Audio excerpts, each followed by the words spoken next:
Ya, ya salió la grabación.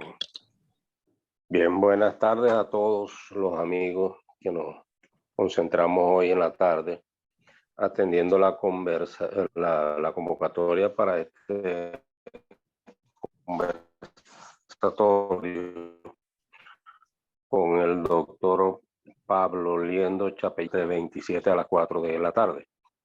Nuestro ponente, al que agradecemos realmente su disposición a estar con nosotros, pasar un rato conversando sobre estos aspectos y la posibilidad indudablemente de conocer qué es lo que ha venido pasando con relación a esto mismo, al tema, y qué podemos hacer en su aplicación, ¿no? El doctor Pablo Liendo es médico cirujano graduado en la Universidad Central de Venezuela con la especialidad de endocrinólogo obtenido en el Reino Unido, pero además es consultor senior en sistemas organizacionales complejos. Es autor del modelo de desarrollo del mercado teleinformático conocido como la cebolla cuadrada. Y la ponencia de hoy se refiere a la diabetes informaticus, una aproximación a la sobreinformación. En verdad, como le decía al comienzo, los títulos son bastante subjetivos, pero sobre todo nos lleva a un tema que se ha convertido también en un problema, ¿no? Entonces, yo supongo por el título que él lo va a comparar con lo que corresponde al problema de la diabetes en el cuerpo humano, lo que pueda estar pasando con la sobreinformación en el cuerpo social. Pero bueno, vamos a oírlo a él y tal cual como hemos tenido la regla del juego siempre, va a tener una exposición que puede ser de 30 a 40 minutos, de acuerdo a sus láminas, verá hasta dónde puede cumplir con el tiempo. Y después vamos a tener bloques de 3 preguntas que se le van a ir pasando al ponente y él dará una respuesta adecuada a cada una de esas preguntas, de acuerdo con el interés de los participantes. Así que vamos a disponernos a oír al doctor Pablo Liendo Chapellín. Adelante, Pablo. Vamos a arrancar mi timer. Ok, muy buenas tardes entonces a todos ustedes. Agradecido por el tiempo. Cada quien tiene agendas bien complicadas y no deja de sorprender que a esta hora, a las 4 de la tarde, logramos reunir ya un grupo. Ya esta es una masa crítica interesante. El agradecimiento a Benamérica en general, a Neuro y a Marisol en particular. Vamos a proyectar. Me dicen si ven la lámina, ¿la están viendo? Sí, yo la veo. Ok. Sí. Aquí aparece mi dirección electrónica si quieren comunicarse conmigo de alguna manera. De todas maneras, la gente que convocó a esta reunión la tiene. Y los puntos que vamos a estar tratando en los próximos minutos, primero se refiere a 2, 3 cositas muy básicas que tienen que ver con el aspecto metabólico de la azúcar como material potencial que trae una promesa energética, el tema de los datos, en particular cómo es que los datos también son un material, una materia prima que trae un potencial, en este caso ya no energético, sino informacional. Le metemos el diente a la nuez de la charla, que es la diabetes informáticos, y finalmente, bueno, tratemos de que aquí ustedes se lleven algunas ideas fuerzas que recojamos del camino.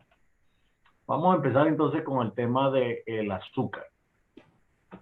Así como hacen los prestidigitadores que tratan de poner al principio una cosa más o menos sorprendente para marear a su audiencia, eso es lo que voy a tratar de hacer ustedes si lo logro marear un poco con esta lámina, que es muy poco intuitivo el concepto.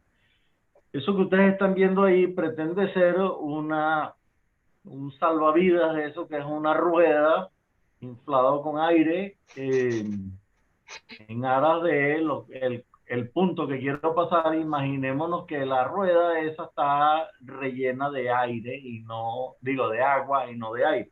O sea que es muy fácil saber, el agua está del lado adentro, el aire está del lado afuera.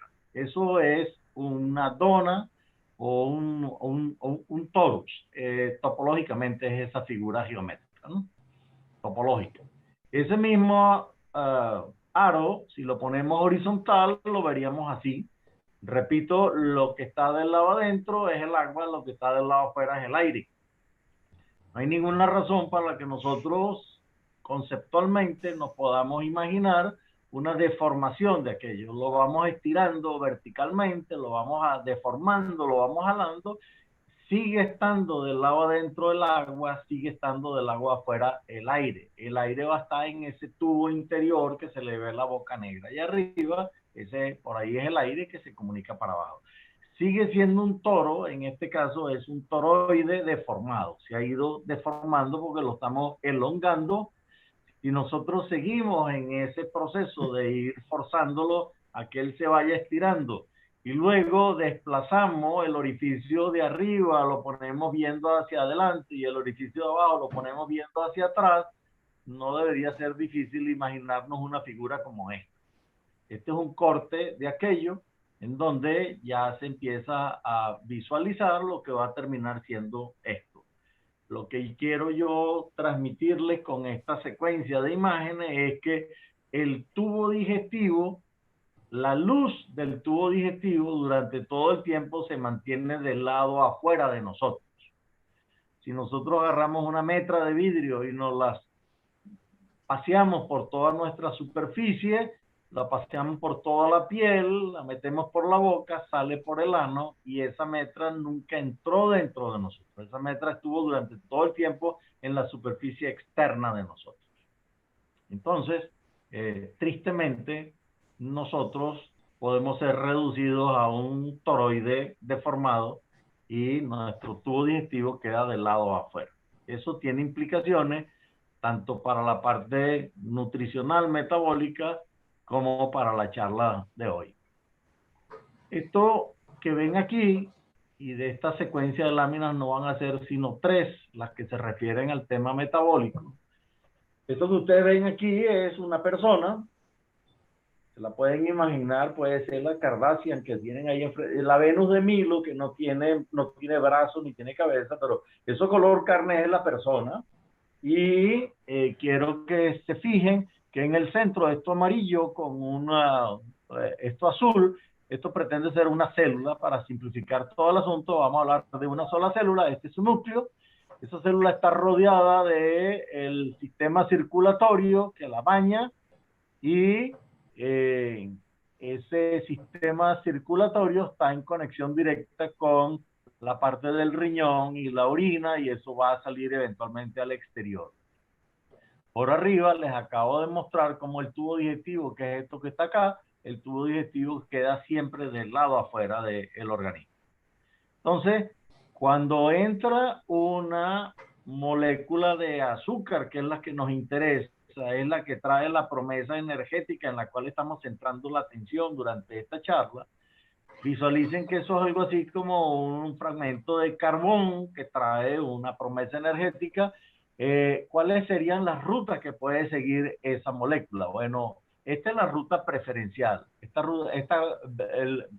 Esta flecha verde, ella entra, va a estar del lado afuera mientras se mantenga hasta este punto. En este punto se absorbe, ya está del lado adentro. ¿Y a dónde va a llegar? A la sangre. Y tan pronto como pueda, le va a tocar la puertecilla, una cosa que está aquí dibujada en negro muy chiriquitico, que es una pequeña puertecilla que hay ahí en la célula. Si todo se cumple, se le abre la puertecilla y ella va a entrar.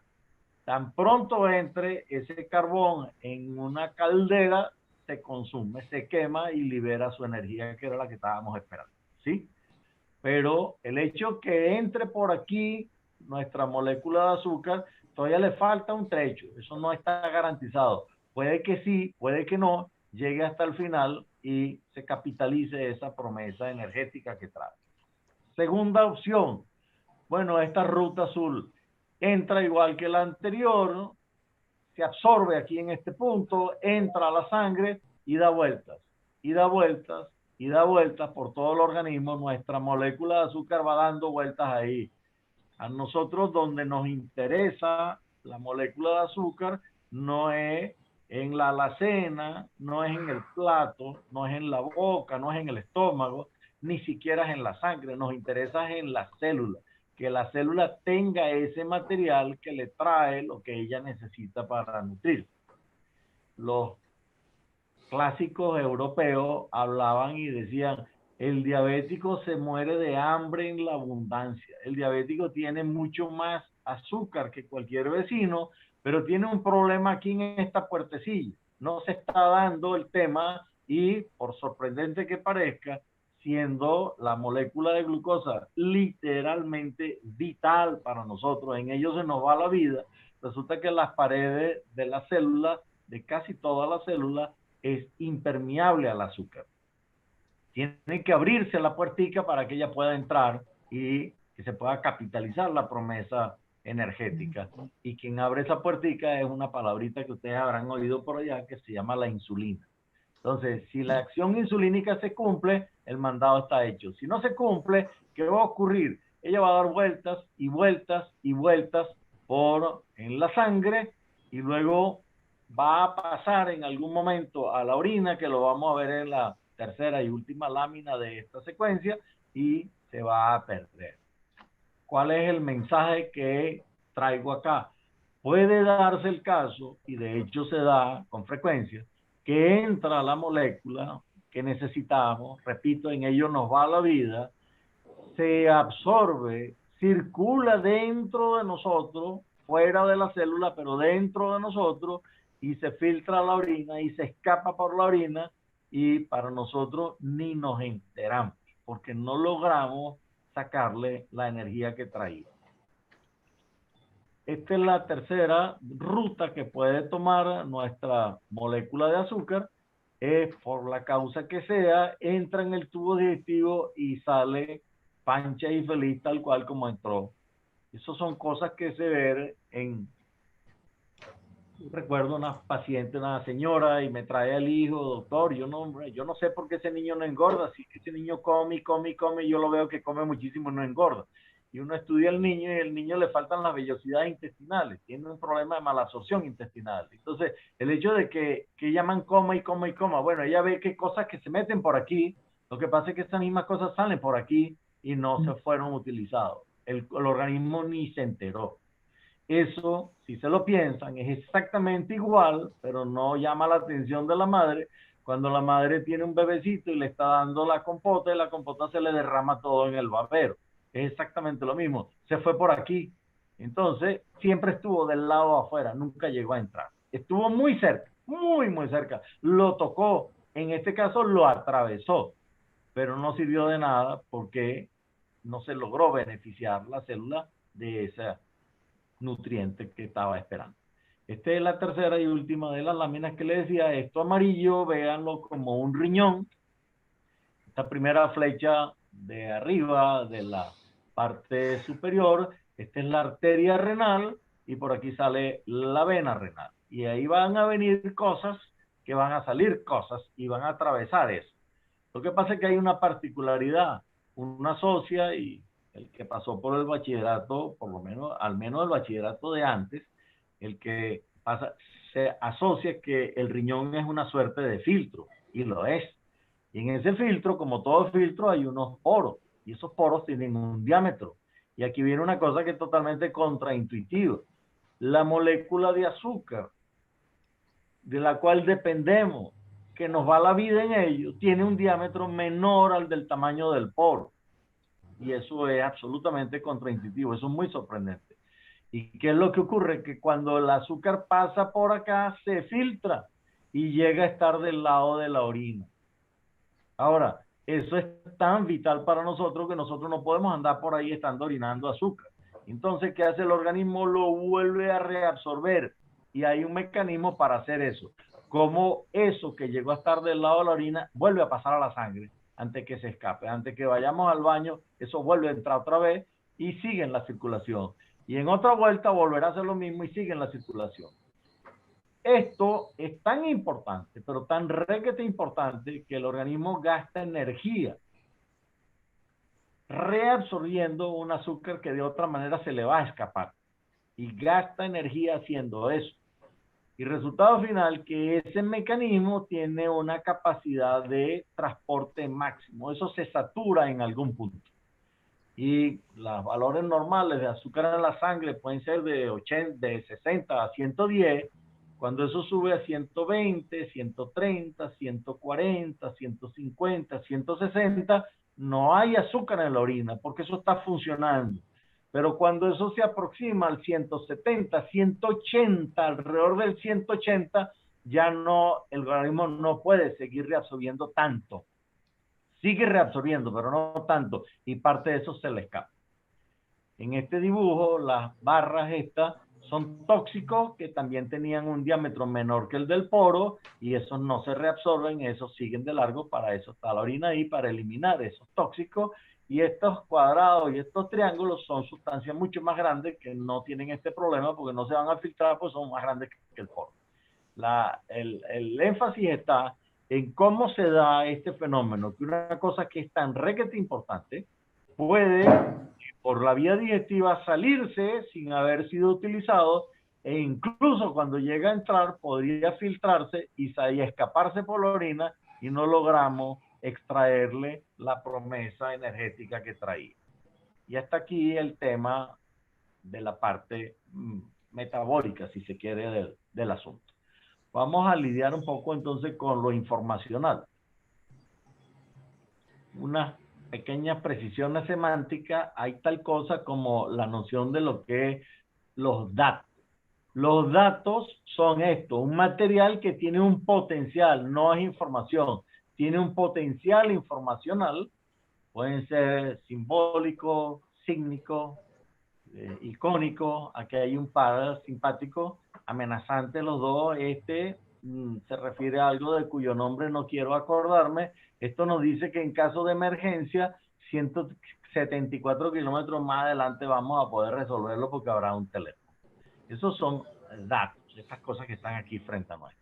Cuando hablamos de información, se trata de un material que también tiene un potencial, pero por otra razón, que está relacionado o estructurado de una forma tal que ya adquiere sentido. Se puede decir que entonces es un dato entendido. ¿Y por qué es potencial? Porque si a mí me dicen que quien me invitó a mí a esta charla se llama Neurofuenmayor, eso fue información en su momento, pero ahorita eso no es información para mí. Uno tiene en la cabeza una especie de un globito de esos de piñata. Neuro lo debe llamar una vejiguita, creo que los maracuchos llaman a eso una vejiga, y ese es nuestro bagaje cognoscitivo. Si de resulta de lo que nos es dado, de lo que nos viene entrando, ese globito se infla, por pequeño que sea, ahí se dio el acto informacional. De lo contrario, ahí no ha pasado nada. Tuvimos datos, pero no tenía el efecto, no se transformó en información. No capitalizamos la promesa informacional que traía el dato.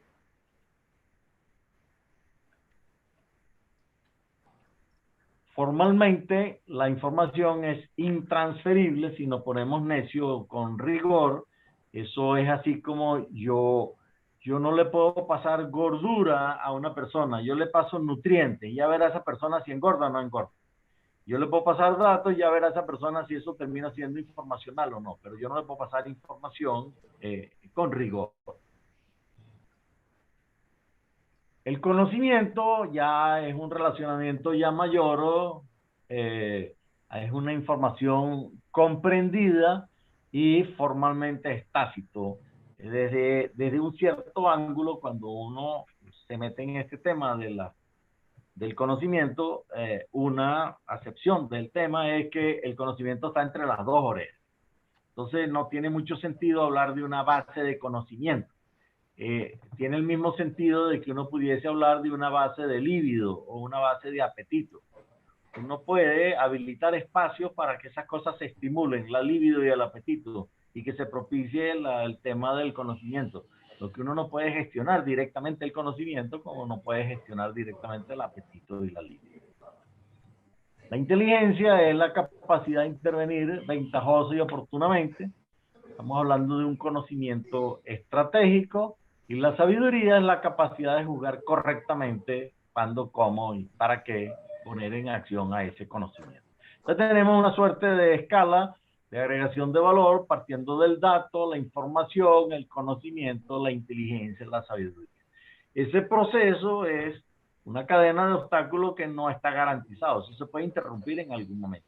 En el caso metabólico, cuando eso se interrumpe, en el caso muy concreto del azúcar, se habla de la diabetes mellitus. Mellitus viene de miel, porque los antiguos probaban la orina de sus pacientes y sabían que eso era dulce como la miel.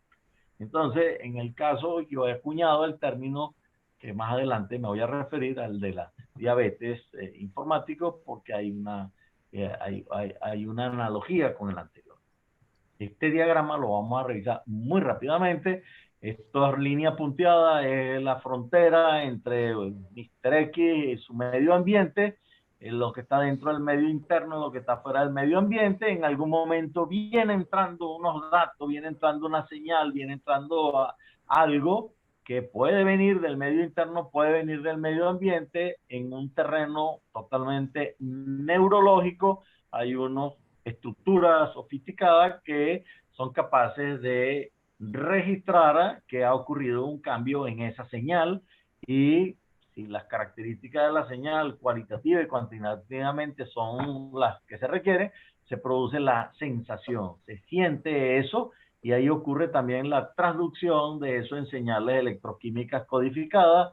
Eso va a llegar a otra alcabala, y esta segunda alcabala ya no está en el terreno de la neurología, sino de la psicología cognitiva, y aquí es donde está operando el tema de que no hay peor ciego que el que no quiere ver, ni peor sordo que el que no quiere oír. En la primera alcabala está el problema del daltónico, el problema del anestésico local que te pone el odontólogo cuando sales del consultorio con la lengua mordiéndotela y babeándote todo porque no sientes, porque hay una perturbación ahí. Aquí la perturbación puede ser de orden, dependiendo del estado de ánimo, se movió algo por allá y tú dices, no, que yo lo vi, 1,70 m, una camisa negra, pantalones negros, tenía un diente de oro, unas Smith Wesson, y era Pedro Navaja en persona. Yo lo vi. Y es una rama de una mate mango que la que se había movido. Eso puede que sí, puede que no, se transforme en información, puede que sí, puede que no, se transforme en conocimiento, y en aras de el tiempo, y la verdad es que no es el foco de esto, voy a pasar esto rapidísimo. Estas cosas rapidísimas se refieren a que hay una serie de cualidades del intelecto que nos permiten ir llevando aquella percepción que estamos teniendo de una realidad, la contrastamos con unas condiciones deseadas, y eventualmente detectamos que hay desviaciones que ameritan ser atendidas, y el objetivo del ejercicio es que estos datos se transformen eventualmente en información para la acción. Generamos una transformación y vemos si vamos corrigiendo esas desviaciones entre lo que estamos percibiendo y lo que nosotros deseamos. Lo que quiero con esta lámina es que eso es muy complicado. De esto se sabe unas poquitas cosas. Los que trabajan esto nos quieren hacer creer que saben mucho, pero en el fondo es muy poco lo que se sabe de los detalles menores de cómo funciona todo este asunto. Todavía robotina que nos va a lavar los platos, le falta un trecho a nosotros de esperar que esto se cumpla, ¿no? Hay el tema de que no estamos en cero como producto de la evolución, no vamos a hablar de otros animales, vamos a concentrarnos en el ser humano, y a estas alturas hay algo que se ha ido aprendiendo en el camino. ¿Y dónde ha quedado guardado eso? Bueno, Carl Sagan nos refiere a 3 repositorios. Uno es la molécula del ADN, la otro es el cerebro, y por último hay unos tales repositorios extrasomáticos. El hombre, basado en unas cifras que son disponibles, y el que tenga tiempo y no tenga otra cosa que hacer se pone a jugar con esas cifras. Yo me puse a jugar con ella y llegué a un sitio distintísimo de donde llegó él. pero son órdenes de magnitud. 5 millares. El hombre puede estimar que en un cromosoma humano caben unos 4.700 libros. Pero bueno, no hay dos libros iguales. Bueno, pero hay un libro de referencia. Y ese libro de referencia tiene 500 páginas y cada página tiene en promedio 300 palabras. Cada palabra en promedio tiene 6 caracteres y cada carácter se puede escribir con 6 bits. Con eso, sacando las cuentas, los nucleótidos que hay, le da que ahí cabe 4.700 de esos libros. En el cerebro hay una cantidad estimada también de neuronas y sacando unos números se puede establecer más o menos cuál es la velocidad de procesamiento de aquello y el hombre nos dice ya esta vez no en términos de capacidad, sino en temas de que te den los tiempos. Si tú pasas 60 años leyendo, te puedes leer unos 37.000 libros de aquello. Órdenes de magnitud estamos hablando aquí. En la símil que se hace entre el cerebro y los computadoras, yo siempre le pregunto a mi interlocutor, ¿tú crees que el cerebro es el RAM o es el disco duro? Inmediatamente dicen que es el disco duro y en realidad es el RAM. Es que cuando tú te mueres se borra todo eso. Y cuando se va la luz, se borra todo lo que estaba en el RAM, no lo que está en el disco duro. El cerebro es el RAM de nosotros. Entonces hubo un momento que es decisivo, hay un antes y un después en la civilización, que es cuando aquello que se había registrado en aquel cerebro se plasma del lado de afuera en un repositorio extrasomático, a partir del cual ya tú eres prescindible. Tú te mueres y detrás de ti viene Newton, que lo único que hizo fue montarse sobre hombros de gigantes. Entonces es una estrategia de ahorro y préstamo del que viene atrás, pasa 20 años de su vida sin producir nada, parasitando a la familia, estudiando en un colegio. Y la sociedad tiene que pagar por esto. Y lo que se espera es que cuando el muchacho salga de ahí, sea productivo, se inserte en el mercado y pueda a su vez agregarle valor para los que vienen atrás. Este es el componente clave en esta historia. Estos son unidades. No sé por dónde van ustedes. Es posible que algunos de ustedes se quedaron todavía en el mundo de los gigabytes.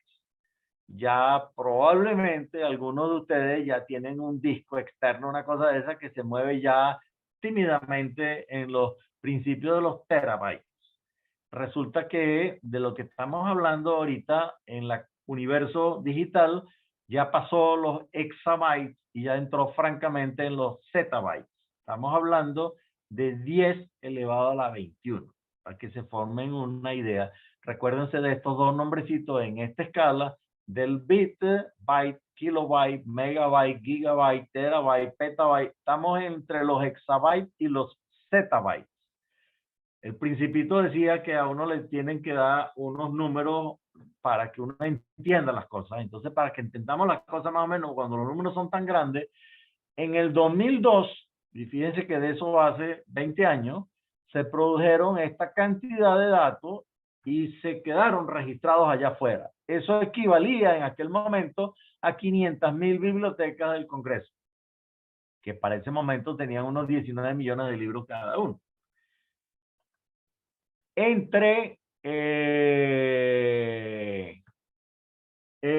el 2006 ya eso pasó a los 161 exabytes.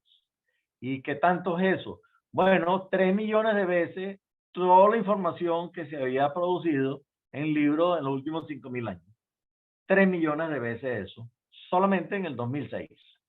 Esos son en los libros aquellos de referencia que les mencioné, cuando se imprime en un tipo de papel que es libre de ácido, no sé qué, que tiene un cierto espesor, ese es el libro de referencia que tiene un cierto espesor. Bueno, uno hace una pila de esos libros de referencia y le da 12 pilas que fuesen desde la Tierra hasta el Sol. O una pila de libros que diese 2 vueltas siguiendo la órbita de la Tierra. 6 toneladas de libros por cada uno de los terrícolas en la bolita del mundo. Entre el 2006 y el 2010 estamos hablando de que eso ya se montó en los 988 exabytes. Eso es, la pila de libros pudo ir del Sol a Plutón y de vuelta. Y esta es la última cifra que yo antes seguía esta carrera y trataba expectativa de seguir eso hasta que más bien me pareció interesante dejarlo de ese tamaño. Cuando yo le digo a ustedes que eso fue en el 2000, el juego no había empezado. Imagínense cómo se ha grabado esto de allá para acá. Entonces, más bien es contraproducente actualizarlo. Pero estas son las más actualizadas y eso se montó en los 40 zettabytes en el 2020. 50 veces ha subido eso desde el 2010. La mayoría de esos datos los generan máquinas de alguna forma y, oh sorpresa, menos del 1% termina siendo analizado. Esos datos que graban esas cámaras que están en las vías públicas, en las autopistas, en los peajes. Cuando uno deja de pagar, van a usar la camarita, pero mientras uno pague, nadie va a leer aquel registro. Cuando se murió Lady Di, revisaron las cámaras de vigilancia y tal, pero del resto del tiempo nadie está vigilando eso. Entonces, el grueso de los datos que se están registrando no los va a ver nadie. Por ahora no está contemplado que alguien lo analice. Acompáñenme con este dibujo que es un poco complicado, lo vamos a armar aquí a varias manos. Hay un momento inicial del procesamiento inicial, hay un almacenamiento temporal y hay un procesamiento final. Hay una versión metabólica y una versión informacional. En la parte de energía, las sociedades producen y tienen la obligación, el deber de producir material con potencial energético para sus habitantes. Eso se transporta, se almacena, eventualmente se ingiere. Y ya vimos que mientras se esté haciendo la digestión, está del lado afuera de uno. Una vez que eso entra, ¿qué va a pasar? Va a pasar a la circulación, que es una forma de almacenamiento temporal. Eso se va a depositar en algunos tejidos y si todo funciona bien, se da a través de la insulina, se abre la puertecilla aquella y se da el acto energético. En lo informacional, las sociedades también generan datos, material con el potencial informacional. Esos datos se transfieren por las redes, se guardan en los servidores, en las bases de datos, en las computadoras, en los discos.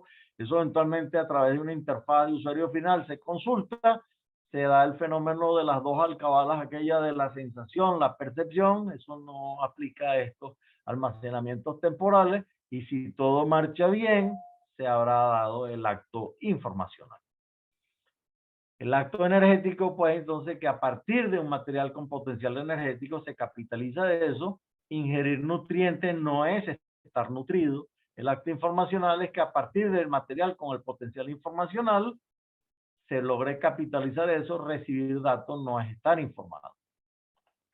La diabetes informático es pues entonces un trastorno caracterizado por la saturación de la capacidad máxima de transformar los datos recibidos en información para la acción en forma reiterada y creciente, con preocupación para el afectado y con perjuicio a los involucrados. En el 2002, por aquí, este personaje se refiere a un médico venezolano, Pablo Liendo, que había acuñado el término de diabetes informática para referirse a este fenómeno. Hay unos, si nos ponemos en clave del isomorfismo que hay entre lo informacional y lo metabólico, hay unos elementos de la dieta, que es informacional, que son cuantitativos: volumen, frecuencia, costo, número de data, redundancia, almacenamiento, y hay unos cualitativos: veracidad, vigencia, pertinencia, relevancia, confiabilidad, accesibilidad, digestibilidad y aplicabilidad. Hay trastornos, como lo hay en la alimentación, lo hay en la parte informacional.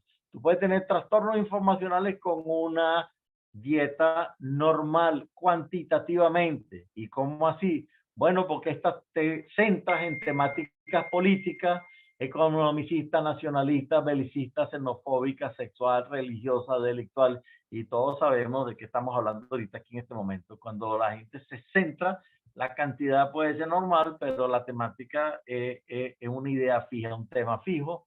Hay el amarillismo, gente que también, bien sean los medios que se dedican a hacer amarillistas, y hay personas que consumen el amarillismo, y están estas picas, que es lo mismo que le pasa a la mujer embarazada que a medianoche quiere fresas con crema. Bueno, a uno también le da, porque lo único que quiere saber es de la antivacuna, o que quiere saber de la teoría de la conspiración, y se queda pegado ahí con ese tema. Esos son picas informacionales. Puede ocurrir un trastorno con una dieta disminuida. Disminuida primaria es que no hay datos. y sabemos en este país cómo no hay datos. No hay datos epidemiológicos, no hay datos sobre las cuestiones de las cárceles, no hay datos sobre los delitos, no hay datos de ciertos temas, no hay datos, pero puede haber datos, pero datos chimbos. Entonces es lo mismo, es carencial, pero lo que pasa es que es una oferta efectiva, los datos no son buenos. Está esta noción de la misinformation, que no creo que tienes una traducción en el español, es información falsa, con y sin intención, pero información falsa que anda dando por allá. Parte de esa es la desinformación, esa sí tiene una versión en español, que es esta información deliberadamente sesgada, confusa, con una narrativa manipulada, propaganda, eso es desinformación.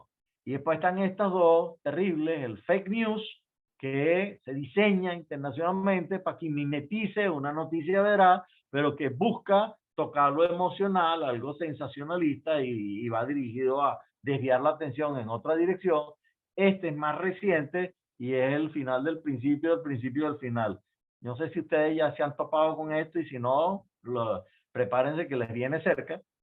Es utilizar tecnología sofisticada, algoritmos para manipular un audiovisual y te ves tú mismo en una película porno con un animal. ¿Y cómo fue eso? Bueno, lo hace la computadora y es indistinguible la imagen y el audio. Esto, imagínense el daño que causa esto, el presidente Zelensky llamando a sus ciudadanos a rendirse ante los rusos, y eso es un deepfake. O hay otra variante de esto, que ya no son los falsos negativos, sino son los falsos positivos, que es que ahora los políticos alegan cuando los pillan grabados, eso no lo dije yo, eso lo generó un algoritmo de una computadora y se escapan por ahí. Puede darse con una dieta aumentada. Este es un misnomer. Esto ojalá existiera la sobreinformación. Ya les dije que lo que existe es sobre datos, pero no sobre información. Cuando los datos alcanzan un cierto nivel, ya no se pueden transformar en información. Yo sustituyo la sobreinformación por la daturación, que ante más producción de estos datos, generamos más resistencia, nos volvemos más insensibles y tardamos más en responder. Aquí aparece uno salvavidas, uno que se está ahogando, escoge cualquiera, pero lánzamelo. Cuando esto aumenta las opciones, se dilatan las respuestas. Se llama el síndrome del restaurante chino. Uno entra a un restaurante chino y no ordena lo que sale en el menú porque hay demasiadas opciones. Uno cierra aquello, se pone en manos del chino y el experto y escoge él, y usted cierra los ojos y no pregunte, o pide las costillitas y las lumpias y te vas a pie porque tú estás acostumbrado. Mientras más información falsa existe, está esta resistencia al falso positivo. Ahora nadie cree en nada y nos resulta muy difícil discernir cuando una cosa es un falso negativo. Y estos deepfakes, cuando uno se topa con eso por primera vez, toma conciencia de la vulnerabilidad en que estamos y de los tiempos que se nos avecinan. Las prácticas nocivas, la desinformación, presentar datos que no son fácilmente digeribles, mandar documentos extensos, mandarlo por distintas vías. Eso ahora cada vez se ve más. Mira, te lo mandé por Instagram, te lo mandé por Facebook, te lo mandé por correo electrónico y te lo mandé por WhatsApp y tal. Y en un audio. Descuidar el mantenimiento de los repositorios, meternos en estas pirámides, mandar listas de personas, eso lo hace la gente en los encabezados, están las direcciones electrónicas de todos los miembros de Benamérica. A mí me llega una invitación para algo con toda la gente de Benamérica, eso no está bien. Subestimar la magnitud que tiene el tema de la polución del pool informacional, le está metiendo basura allá adentro, está metiendo redundancia allá adentro, no formarse en el campo y no apoyarse en los especialistas. Hay especialistas en gestión de información y hay herramientas para eso y hay que saber que existen y apropiarse tecnológica y socialmente de aquello y utilizarlo. Alternativas de solución, bueno, como en la otra, regímenes de reducción global, de ingesta selectiva, con filtros, con bots de estos agentes que buscan cosas según unas palabras clave, consumir digest, que ya están previamente digeridos, el uso de la mediática, que no es el término que se utiliza usualmente, la mediática es el uso de las cuestiones de psicología cognitiva para que la información sea más digerible, formarse en el área, la alfabetización, lectura veloz, la abstracción versus las cosas tan específicas, las interfaces de alta funcionalidad, más integradas, modelo, la biología ha sido muy exitosa manejando volúmenes enormes de información y ahí hay mucho que aprender, la biónica, la inteligencia artificial en su variante de sistemas de expertos o redes neuronales, vida artificial, data mining, Fresnelización, realidad virtual y transhumanismo. Y con esto terminamos, que las ideas fuerzas de esto serían: dato no es información, ni azúcar es energía. Los reservorios extrasomáticos son los de mayor volumen. El pool informacional ha alcanzado ya niveles y tasas de incremento muy, pero muy superiores a la capacidad del ser humano de procesarlo.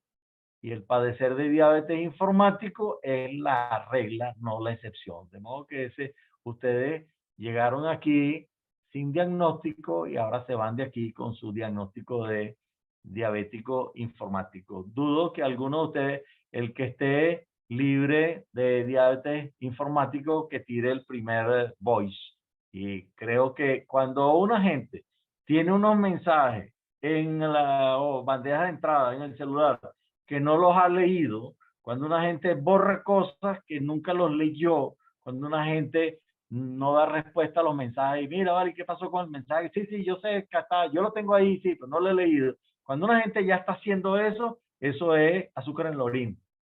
Esas cosas que estuvieron en el sistema de ustedes y ustedes no le sacaron información a esos datos. Esos son datos, pero no llegaron a capitalizársele su promesa informacional. Y por último, el juego aún no ha empezado. ¡Tatán! Muy agradecido. Bueno, muchas gracias. La verdad que yo me he quedado, no sé, creo que la diabetes se me trastornó. Se me trastornó con algo más, porque no, en verdad que es muy interesante la exposición, pero indudablemente para uno se le aumenta la preocupación, ¿no? Digo para uno, el docente que está en la universidad, y yo quería justamente aprovechar y quizás hacerle la primera pregunta para que usted tomara nota de los bloques de 3 que dijimos que íbamos a hacer para que usted empezara a dar su respuesta. Y es que cuando yo salí de la universidad, ya habían profesores que estaban tratando de especializarse en lo que debía ser la información relevante, sobre todo para aquellos investigadores. Yo estoy vinculado, yo soy economista, vinculado con la Facultad de Ciencias Económicas y Sociales. Los investigadores que estaban haciendo investigación, pero que ya se empezaban a tropezar con esa sobreinformación. Imagínense, y estoy hablando de 20 años atrás. Ahora será el problema mucho mayor todavía. Me refiero a los investigadores, o sea, cómo realmente saber cuál es la información relevante, pues, o sea, cómo debería ser para que pudiera obtener la información que es relevante o que es importante para su proyecto de investigación, por ejemplo, ¿no? Se me ocurre porque indudablemente sobre cada aspecto de la investigación, indudablemente que hay millones de información que se pierde. Entonces, eso es un problema realmente serio para cualquier investigador. Entonces, se imagina para cualquier persona común. No sé si alguien más quiere hacer una pregunta. Sí, está Nelson Horta, aquí abajo. Sí, Negro, yo tengo una pregunta. Se alinea con la tuya de cuál es la data más importante. Y bueno, estamos orinando data, según nos dice Pablo. La pregunta mía es regresando a los griegos. Los griegos desarrollaron dos métodos de análisis de la data. Uno de ellos los sofistas, otro de ellos la dialéctica. Perdón, la dialéctica es la misma de sofista, la lógica. O sea, la escuela de la lógica y la escuela de los sofistas. La escuela de los sofistas era un método de cómo engañar, cómo manejar la data para hacer que la gente tome decisiones equivocadas. Y los métodos de la lógica era cómo deducir dentro de toda la información que tenemos cuál es la que es realmente válida. Entonces, la pregunta mía es si se puede concebir alguna forma de filtro, nuevamente para utilizar tu lenguaje, Pablo, alguna forma de filtro que nos ayude a encontrar de esos zettabytes cuáles son basura y cuáles son realmente útiles a la humanidad. ¿Alguna otra pregunta? Simón Saturno tiene pregunta. No, lo que tengo, Interesa, Álvarez. lo que tengo un comentario, si Sócrates viviera en estos tiempos y se le ocurriera decir su famosa frase de solo sé que no sé nada, le responderían, ay, Colón, No tiene zettabyte. porque la verdad que no, y yo creo que la única manera es acudir a la computación, a la computadora y a la inteligencia artificial para más o menos escarbar y aprovechar de alguna manera la información que se genera en cada instante.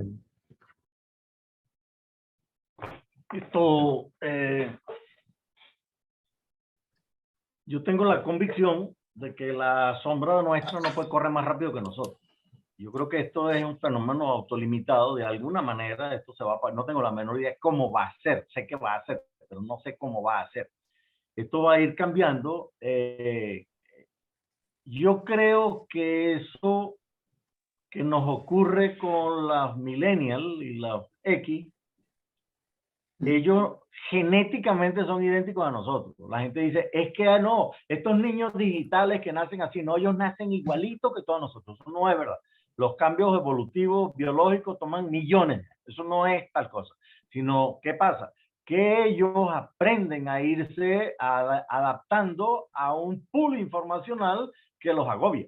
Entonces, rápidamente ellos empiezan a aplicar. Y ahí está parte del asunto de lo que nosotros tenemos que aprender. Si ellos están sobreviviendo y no se ven particularmente agobiados, ellos no se ven agobiados lidiando con su información. Entonces, ¿qué? Son más selectivos, le meten menos la garra a los temas que nosotros estamos acostumbrados a hacer, y se apoyan mucho en tecnología. Esas son estrategias que se van utilizando y eso lo tenemos que hacer nosotros. Ahora, el que mucho abarca, poco aprieta. Y si no aprietas nada, entonces no, ¿de qué te sirve abarcar mucho si no estás apretando nada? Entonces, hay cosas que ya se están haciendo donde se le va encapsulando la complejidad a los que vienen atrás. Pero son cajas negras, pero alguien va a tener que saber qué es lo que tiene la caja negra dentro si queremos evolucionar. Y va a venir la versión 2.0, 3.0, 4.0. Pero esa es una de las estrategias, se van encapsulando las complejidades del asunto. Los sistemas híbridos tienen que ser humanos, inteligencia humana más inteligencias artificiales, ayuda en esto en términos de lo cualitativo, pero es que no nos salvamos, no importa cuán efectivo sea nuestro demonio que es capaz de discernir, si él va a tener una capacidad de saturación. Si seguimos a este ritmo hiperexponencial, a la velocidad que nosotros vamos, en la magnitud que llevamos, eso se va a saturar. Cualquier cosa concebible se satura. De modo que esto se va a parar en algún momento. Se habla de una singularidad que se avecina, en donde se baraja todo el juego y ¡pah! Y esto el sistema da un salto para una parte que no sabemos para dónde va, ni siquiera para bien o para mal, pero no puede haber más de lo mismo. Esto va a cambiar en algún momento. El caso de Gonzalo, discrepo con Gonzalo, no creo que los sofistas eran tipos que engañaban. Los sofistas de hecho eran tipos que tú contratabas para defenderte. Y entonces el problema que que adversó Sócrates de los sofistas era que no tenían una guía moral que lo contuviese. ellos podían hacer, utilizando adecuadamente el razonamiento, podrían liberar a un culpable y culpabilizar a un inocente, y eso obviamente que eso no estaba bien. Y después se les criticaba que cobraban por enseñar, por dar clases y cosas por el estilo. Pero eso no creo que viene por ahí el tema.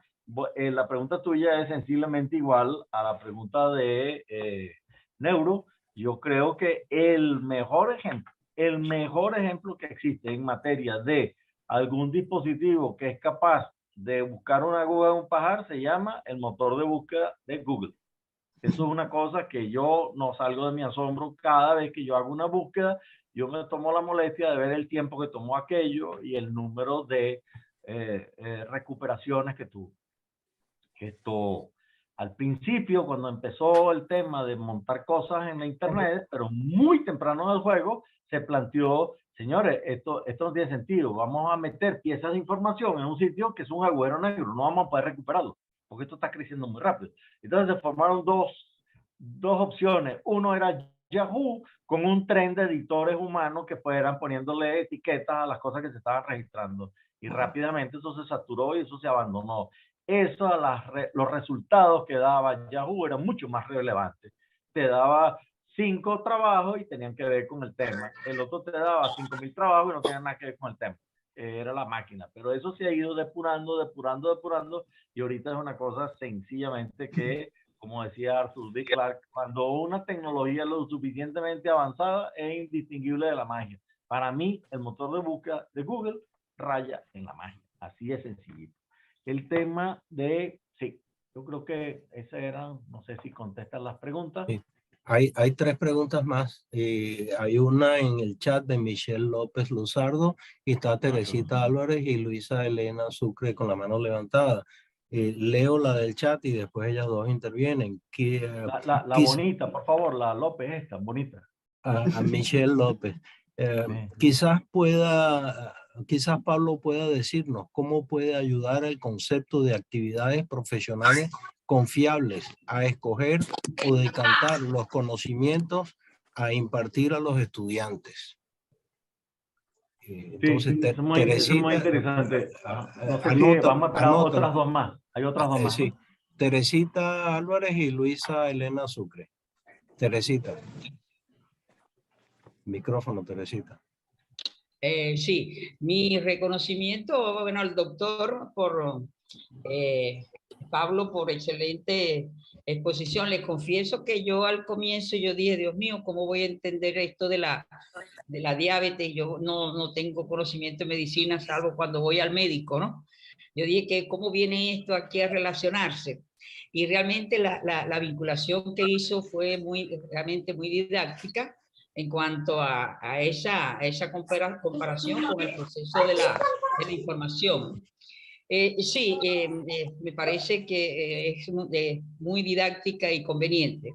Lo que quiero es señalar que va en relación con la intervención que acaba de leer Gonzalo, es referida a las implicaciones y la importancia que tiene para el conocimiento de los docentes, el sistema educativo, esta información y los términos que aquí se han manejado, sobre todo lo referido a los trastornos informacionales, a la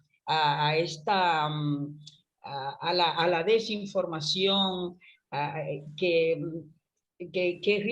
yo creo que necesariamente tiene muchas implicaciones en el sistema educativo, ¿no?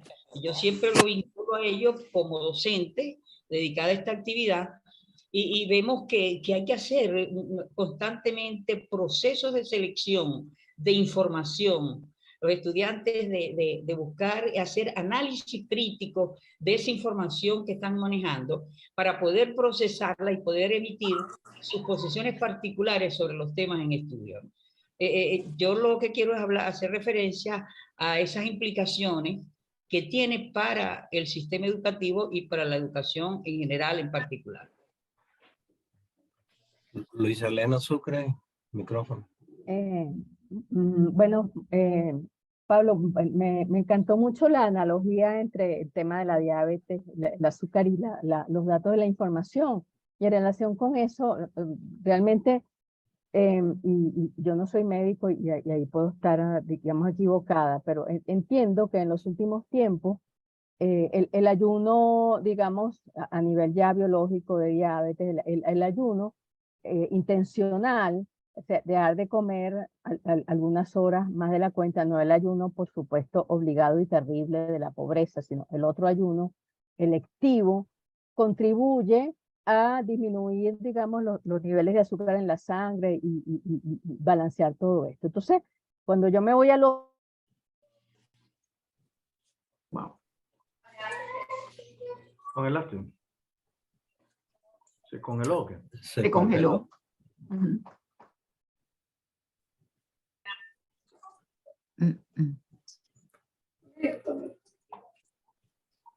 Bueno, Sí. Pablo, yo creo que Yo puedes puedo- proceder con las Yo respuestas. puedo y- ir adelantando. Teresa, yo tengo un recuerdo de investigadores que mandan un borrador a ser publicado en la Oficina Sanitaria Panamericana, el boletín de la Oficina Sanitaria Panamericana. Eso se lo mandan a unos árbitros y los árbitros no encuentran mérito para que eso sea publicable, lo rechazan.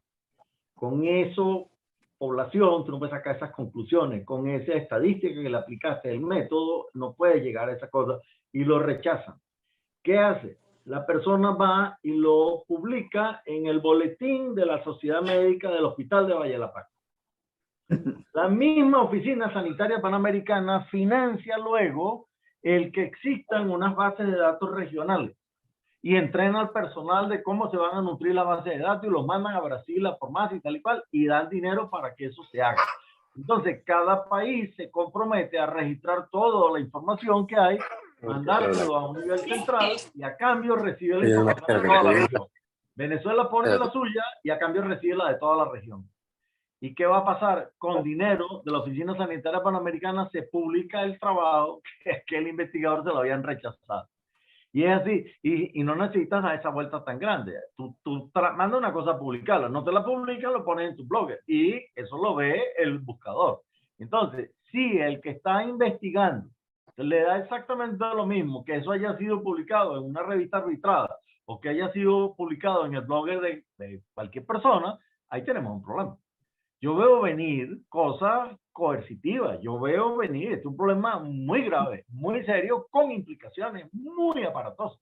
Entonces, yo veo que en las corporaciones van a empezar a regular el uso del celular, el uso del correo electrónico, el uso de los mensajitos de audio, el uso del no sé qué. Pero es que también en los colegios y en las universidades, señor, usted no puede citar una referencia que no tenga el sello Norben del Control Board de información. ¿Quién va a dar ese sello? Todavía no sé, pero se forman organismos que van validando algunas cosas. Entonces, claro, información hay de todas, pero la que yo cito en mi trabajo es la que tiene el sello porque fue arbitrado. Entonces, empezar a trabajar por ahí. Ahora eso, para imponer eso es muy complicado, porque es que está encharcado, el pool informacional está encharcado y se está encharcando muy rápidamente. Pero en ciertos ámbitos en donde eso es crítico, yo creo que uno de esos ámbitos es la educación, las universidades, los investigadores, no es aceptable que un investigador en sus referencias meta una cosa que la leyó en el blogger del vecino. Ok, tenemos de dos. las APC, de la muchacha bonita. Esa muchacha bonita es mi esposa, por cierto. Michelle López. Las APC, ese en la nueva aproximación, bueno, ni tan nueva, de la educación en salud basada en competencia, una de las cosas que se hace es, bueno, usted se puede imaginar si había que estudiar medicina, no en 5, sino en 6 años, y en 6 años tú no eres un total incapaz, tú puedes tocar un paciente y una irresponsabilidad que lo haga porque tú no estás preparado para tocar un paciente. Entonces, se manda un año más al ruralito, al artículo 8, a estudiar un año más y a practicar un año más. Cuando vienen, lo agarran a una residencia, un año para prepararlo para que entre en una especialización. O sea que son 6 más 1, 7, más 1, 2, 9, y puede ser 10, y la gente está dando su primera opinión. Entonces, cuando eso está ocurriendo, viene entrando y entrando y entrando por la otra punta nuevo material. Entonces, tú no puedes hacer que eso sea además de, sino tiene que ser en vez de. Entonces, ¿qué vamos a sacar? Bueno, vamos a sacar la historia de la medicina. ¿Y qué más sacamos? Bueno, vamos a sacar la deontología médica. Ajá, ¿y qué más sacamos? Ya lo último que se está sacando creo que es la anatomía. Es una barbaridad, pero es que no dan los números, no te dan los números. Tú no puedes tener una gente estudiando 30 años y sigue entrando por la otra punta nuevos materiales. Entonces, se definen, una persona para ejercer medicina tiene que ser capaz de realizar un set preestablecido de actividades profesionales en forma confiable, que no necesite de una supervisión y que lo haga con una calidad probada en momentos en donde se estuvo validando que se estaba formando.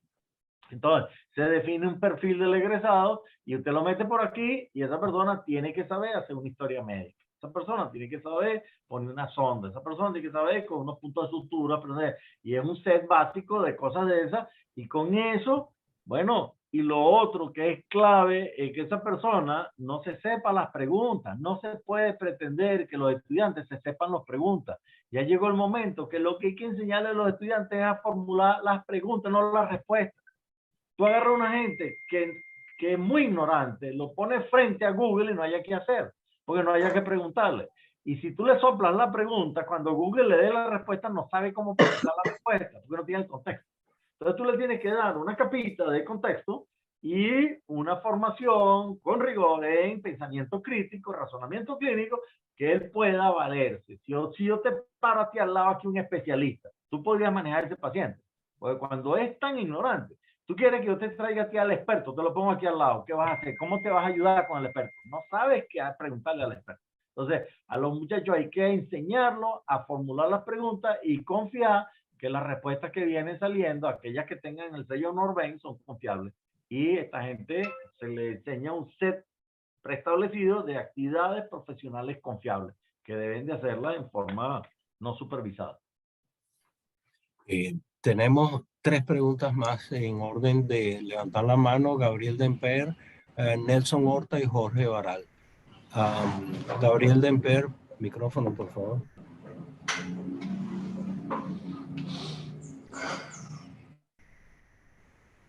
No está. El señor Damper. Tiene el micrófono apagado, Gabriel. Tiene el micrófono apagado. Si quieres podemos... Bueno, Nelson Horta. Nelson Horta. Prende el micrófono, Nelson. Ya. ¿Me oyen? Sí, perfecto. Bueno, en primer lugar, digamos, felicitar nuevamente a Pablo por su conferencias, sus charlas, de las cuales algunas se las he oído presencialmente cuando yo vivía en Venezuela y algunas online, del exterior hace ya unos 8 años. Yo normalmente vivo en España, pero actualmente estoy en Canadá y oí con mucho detalle, con mucho interés, más que detalle, la gran parte de la charla de Pablo y además algunas de las intervenciones muy interesantes de los compañeros que están en el público. Yo no sé, Pablo, si cuando yo oigo tus conferencias voy con mucho miedo a la charla y salgo con más miedo, sobre todo cuando trato de hacer algunas preguntas. Como decía Teresa, a quien no conozco y muchísimo gusto, que no es médico, pero hizo una pregunta bien interesante. Y yo, más que una pregunta, quería hacer algunas cortísimas reflexiones. Esto de la información, que es una cosa ilimitada hoy día, no solamente meterse en Google, sino en cualquier otro buscador, pero Google, por supuesto, es uno de los más poderosos, es muy difícil llegar al detalle de toda la información que uno necesita en un momento dado. Ya a mi edad, inclusive, uno opta por retirarse de algunas cosas en materia de investigación, en materia de publicaciones, y una de ellas es que es muy difícil tener toda la información disponible para todas las cosas que pretende uno y que pretenden además los árbitros de revistas, de publicaciones. Yo he optado por una forma a lo mejor no muy ortodoxa de cortar o cerrar en un momento dado a la hora de escribir un artículo.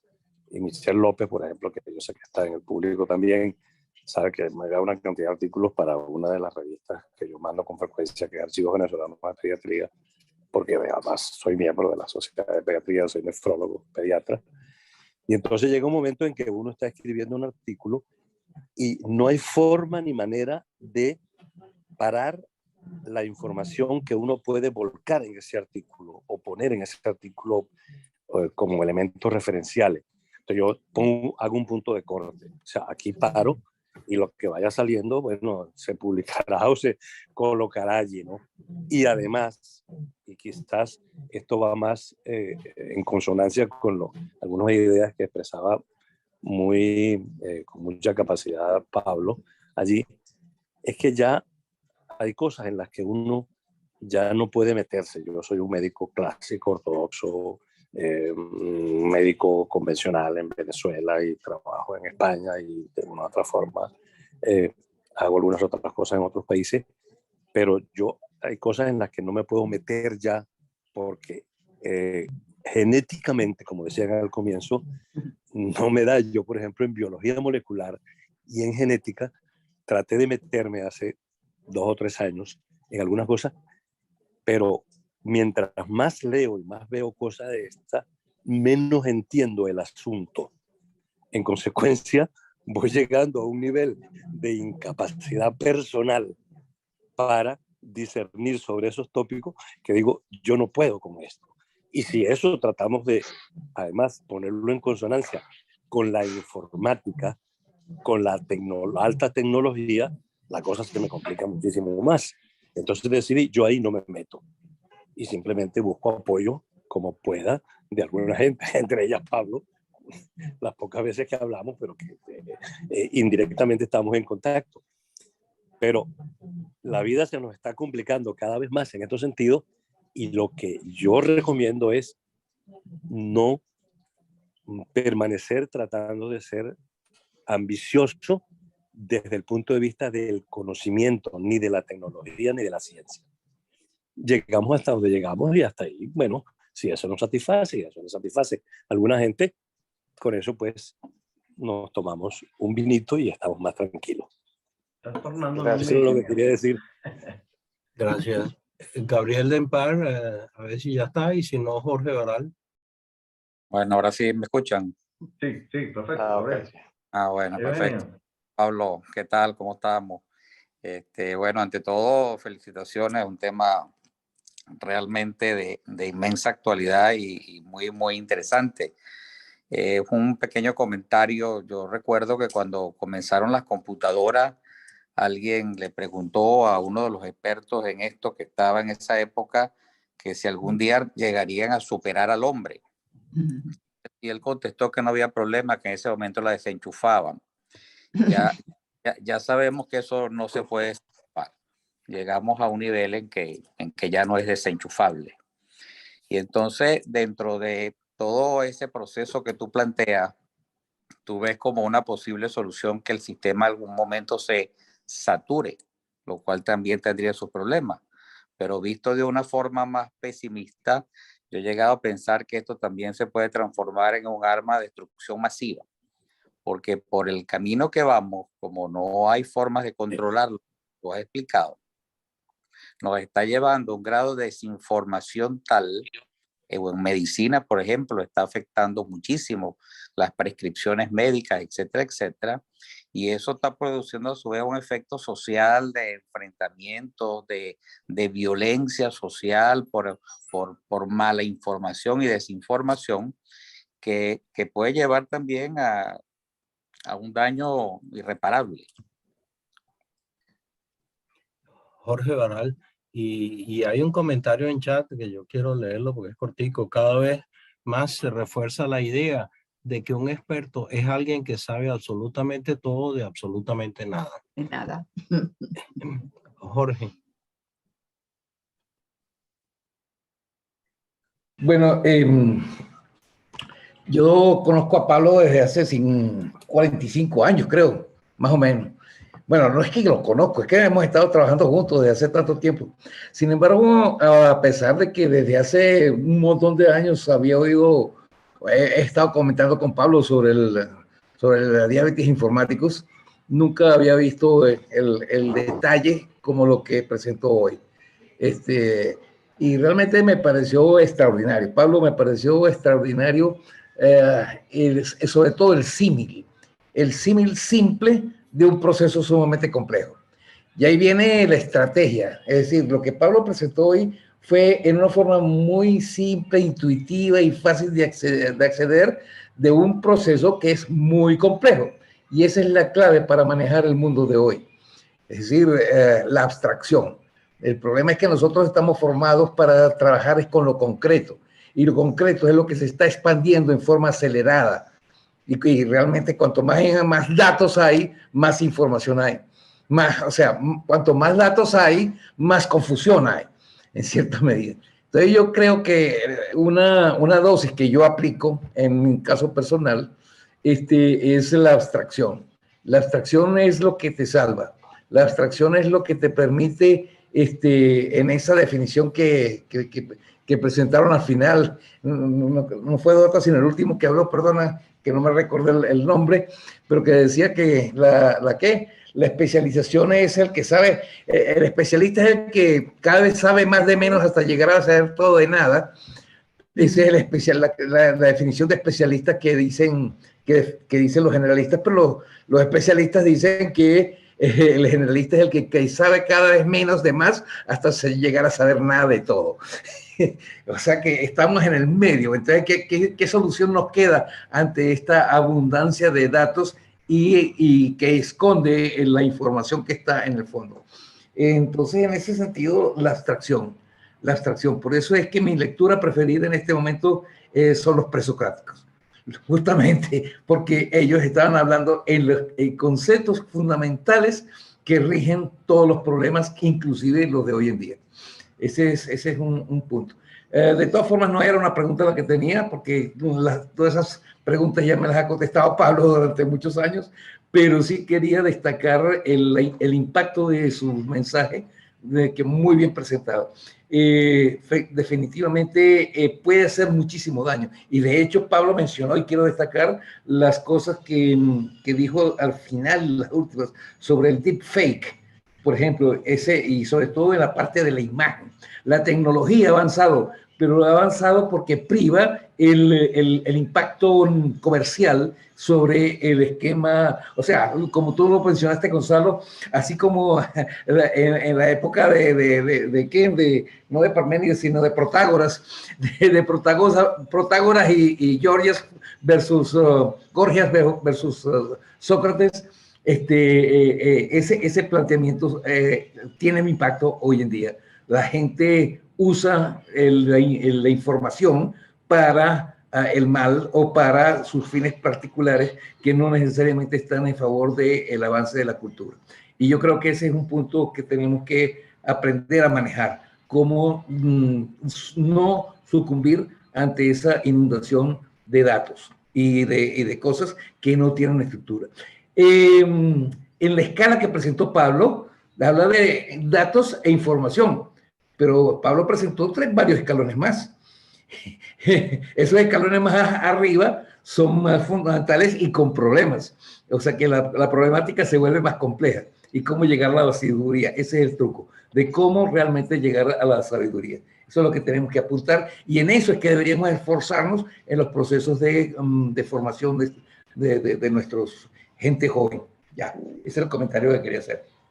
El escrito en el chat fue de Simón Saturno. Y si me permites, Pablo, de otro escrito, Xiomara Paredes.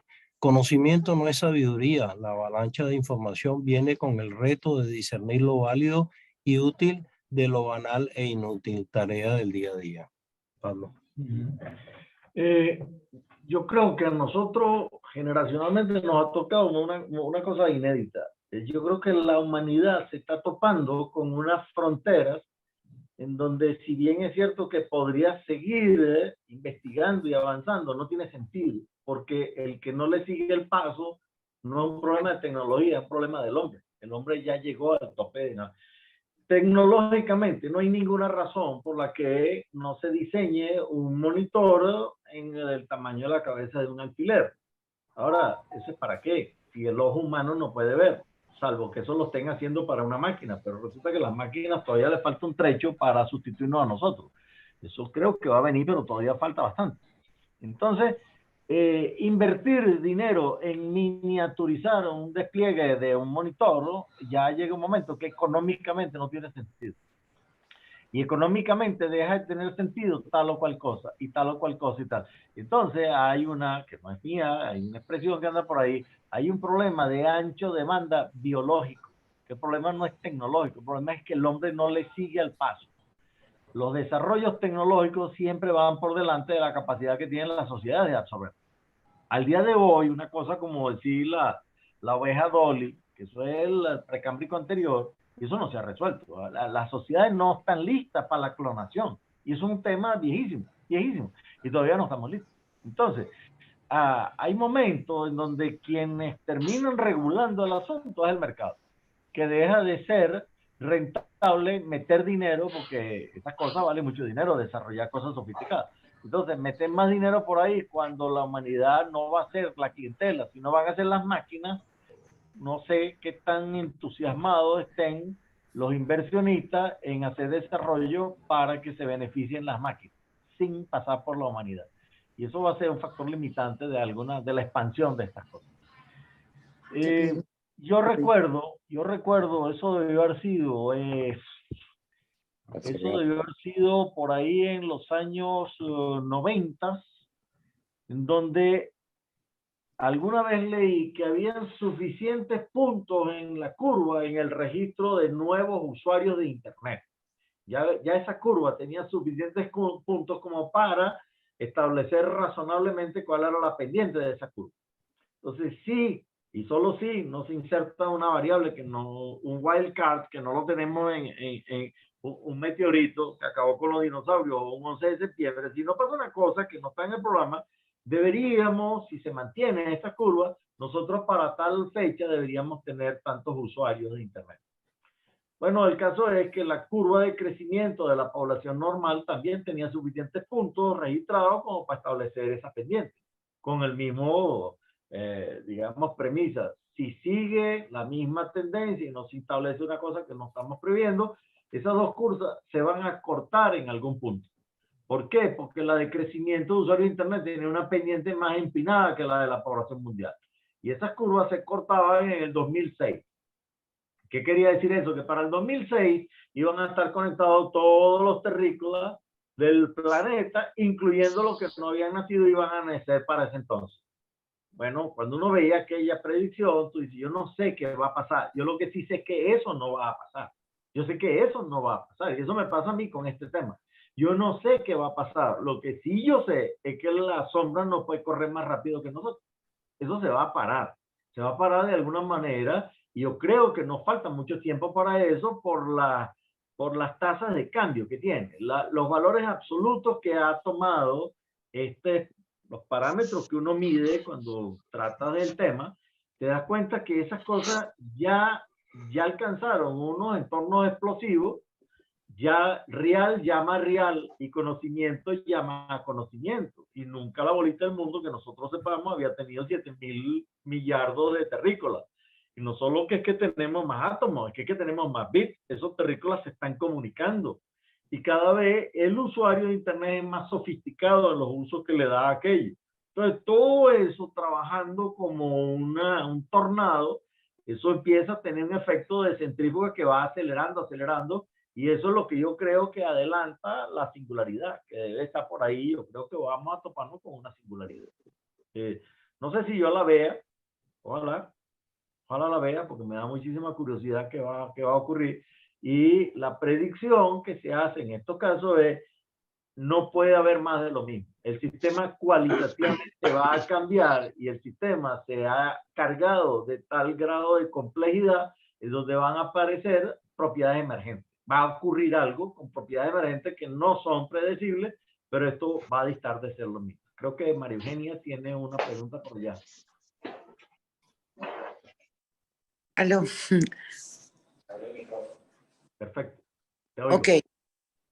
Bueno, no, felicitaciones. El término me parece genial, porque realmente es una enfermedad. El problema es que es una enfermedad y recuerda que hay unas que son agudas y unas son crónicas, y en qué etapa de la enfermedad estamos. Y lo más preocupante es la vulnerabilidad ante del que te genera. Mientras estaba dando la charla, me imaginaba ese sistema funcionando en el momento de la pandemia, que fue terrible. Nosotros estuvimos en el huracán María y recuerdo que se iba a hacer un congreso de ética y el tema que se seleccionó fue de desastres naturales. Y fue increíble el gran problema que es la información en momentos de emergencia.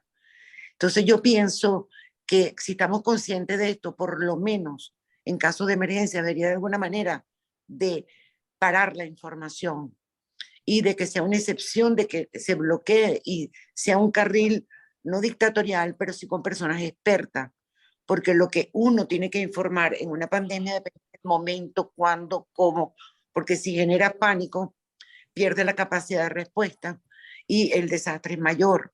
Entonces yo creo, me preocupa en la vulnerabilidad social que tenemos sobre esta enfermedad, y me parece que la única manera es entender que no todo lo que se puede hacer se debe hacer y que hay que aceptar una regulación en condiciones de emergencia.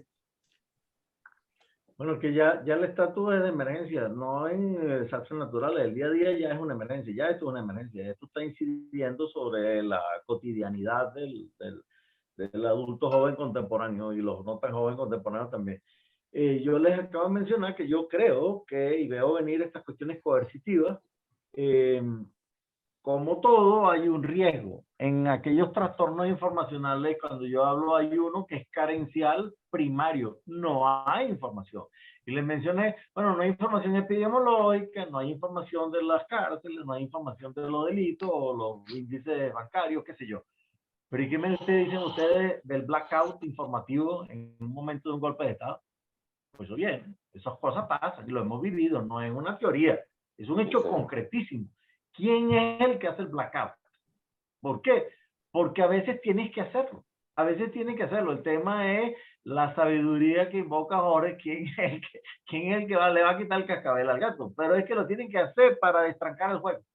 Si tú metes a un colectivo en una caos informacional y si eso se monta porque es una gota de agua en un vaso que ya venía lleno, en unos momentos extremos que se deberían de estar avecinando, me encantaría en el mundo entero para cambiar una pila de cosas. Si en ese momento, cuando ya estamos saturados, se te mete una nueva cosa que lo acelera en forma aguda, se te monta sobre una línea de base, se te monta una cosa, una crisis aguda, eso es peligrosísimo, eso es muy peligroso. De hecho, y si me lo permiten, no sé si tengo los minutos, Neuro, para sí, dale. En una conversa con mi padre, hablábamos de la libertad, me acuerdo yo, y él era muy hábil sacando metáforas. Entonces me dijo, mira, imagínate un velero en alta mar, y un velero tiene un mástil, el palo vertical, y tiene uno que es la botavara, que es el horizontal. Entre los dos viene la vela, que es una suerte de triángulo rectángulo, y la hipotenusa el borde libre de la lona, pero los dos catetos, uno está pegado del mástil y el otro de la botavara. Imagínense que ese mástil tiene 360 grados de libertad. Tú estás en alta mar y sopla la brisa y tú no vas a avanzar para ninguna parte. ¿Qué va a ocurrir? Que eso se va a poner de una forma tal en donde le va a prestar la mínima resistencia al viento. Ese es el efecto de la veleta, eso es lo que hace la veleta, y no va a avanzar. Entonces, si tú quieres avanzar, lo que hay que hacer es amarrar una cuerda en el extremo libre de la botavara y le restringes los grados de libertad. Voy a repetir lo que acabo de decir. Le restringes los grados de libertad y el barco empieza a avanzar. Ese es el origen de la dictadura. Ese es el origen de la dictadura. Hay momentos donde la ciudadanía pide a gritos a alguien que venga y amarre el extremo libre de la botavara y restringa los grados de libertad, porque es muy peligroso una sociedad en una anarquía total. Entonces, en esos momentos críticos viene un blackout informacional y eso tienen que hacerlo. El tema es quién lo va a hacer y si eso va a beneficiar al común o a un grupito, porque es el que tiene el sartén agarrado por el mango. ¿Quién es el que tiene las antenas de no sé dónde, allá en el Ávila, ¿quién tiene control de esa broma? Pero la información es poder. Pero tú, está clarísimo, María Eugenia, es un hecho concreto. Vamos a separarlo. La situación aguda en medio de una calamidad con efectos inmediatos. Pero vamos a hablar del status quo. El status quo ya clama a grito de que se tienen que tirar al ruedo organismos regulatorios que pongan orden en la PEA. No es aceptable. Nosotros antes de ayer estábamos en una situación de carencia de información. Cuando yo estudié medicina no había información. Entonces se estimulaba que la gente, oye, vale, pero ¿por qué no publicas eso? Y a un estudiante de bachillerato, oye, que escribe un paper sobre qué, sobre el efecto de la nicotina sobre los cotiledones de la caraota. Eso no es aceptable hoy en día. Estar publicando no es una gracia, chamo, es una morisqueta. Hay que estar muy bien justificada una publicación. No es, y hay una, sobran los diplomados enseñando a la gente a escribir cosas para seguirlas publicando. Eso encharca el pool informacional. El hecho que se pueda hacer no quiere decir que lo haga. Entonces, yo he visto ejemplos en donde, ok, vamos a hacer lo siguiente. Aquí en Venezuela, en el año 92, cuando yo hablé de la diabetes informática por primera vez, fue un congreso de editores de revistas biomédicas. En Venezuela habían 92 revistas biomédicas, 92 en ese año. Y resultado final, que se crea una política y dice, mire, usted va a crear una nueva revista, vamos a penalizarlo de alguna manera, y se le busca la manera como se penaliza. En aquella época no eran virtuales, eran físicas. La manera de penalizarlo es con el papel y los aranceles y el transporte de esa revista para los suscriptores para mandárselo a llegar. Esa es la manera de regularlo. Entonces, si usted va a crear una revista porque hace que desaparezcan 4 más y usted negoció que desaparecen 4 títulos y se funden en una sola, entonces usted tiene un incentivo. Entonces vamos a bajarle los aranceles, usted se exonera los impuestos tal y cual. Y alguien tiene que estar detrás de eso, guiando el proceso, creando estímulos y poniéndole barreras para que la cosa se encauce en el camino que es. Pero cuando tú lo dejas solo, eso es muy egocéntrico. La gente le gusta publicar cualquier cosa en cualquier sitio. Y eso no es aceptable a futuro.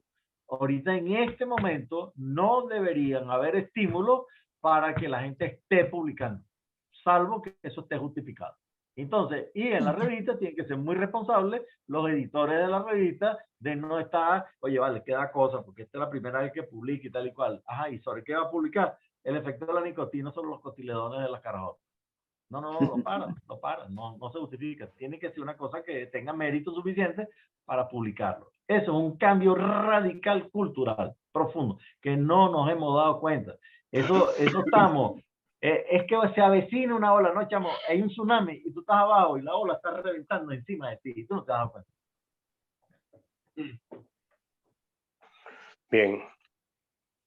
Gonzalo. No hay más preguntas. Sí, no, bueno, estamos Simón, llegando al Saturno. final justamente a las 5:30. Simón, creo de la hora y media de actividad. ¿Ibas a decir algo, creo que Pablo? Simón tiene una pregunta, Simón Saturno. No sé.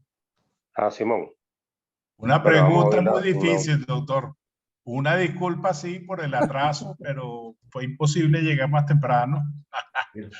Así que lo siento mucho esta vez, pero ya con este ratico le cogí el gustico a escucharlo. Así que para la próxima vez... Un honor. No, yo creo que esto va a quedar grabado. Me pregunto, ¿no? Sí, ¿Va a quedar grabado? Se grabó, sí. Bueno, de todas maneras, a los participantes que dejen sus datos y obviamente les haremos llegar la grabación, como hemos hecho pues en otras oportunidades. Pero entonces, bueno, hemos llegado lamentablemente al final. Quería agradecer institucionalmente en nombre de Benamérica, que es la organización donde yo estoy coordinando el Comité de Educación, Cultura, Ciencia y Tecnología, por agradecer al doctor Pablo Liendo por la profunda exposición que hizo, pero además de profunda, la agilidad que tuvo en su exposición, que nos permitió por lo menos tener un grado de comprensión más allá del que yo pensé que podíamos tener al hacer la comparación que se hizo. Bueno, agradecer, estamos muy agradecidos y estoy seguro que vamos a seguir teniendo una relación mucho más fluida si usted nos lo permite. Agradecer a todos los participantes por haber atendido la convocatoria que hicimos para este conversatorio y bueno, extenderle la invitación para la siguiente. O sea, estamos haciendo un conversatorio mensual, normalmente el último martes de cada mes, sobre temas variados. Pues, ¿no? Y en verdad que nos ha nutrido a todos nosotros. A mí particularmente me siento nutrido, por lo cual me siento agradecido por su exposición, doctor. Muchas gracias. Y feliz tarde para ¿Alguno todos. de ustedes se retira sin creer que tiene diabetes informática? No, nos falta la medicina, nada más. Les pido encarecidamente que no salgan por ahí diciendo que Pablo Liendo cree que con insulina se trata el tema de los correos electrónicos. No digan eso, porque lo he oído. Pero no lo hagan, por favor. Es un símbolo que se hace, pero no se tocan en la realidad. Pero por lo menos le puedo decir que salí sin problemas en los riñones porque me acaban de dar los resultados de un análisis que me hicieron y están perfectos. Muchas gracias. Bueno, feliz tarde para todos. Gracias. Saludos a las caras que he conocido por ahí. Pablo, vi a Gisela. Gisela, ya la vi. Estuvo.